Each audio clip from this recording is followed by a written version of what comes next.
காடுகளே வந்து முனகும் பாடல்களே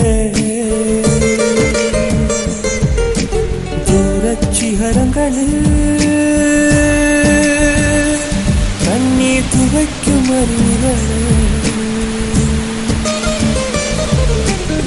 இயற்கை தாயின் மடியை பிரிந்து எப்படி வாழ இதயம் தொலைந்து சலித்து போனேன்.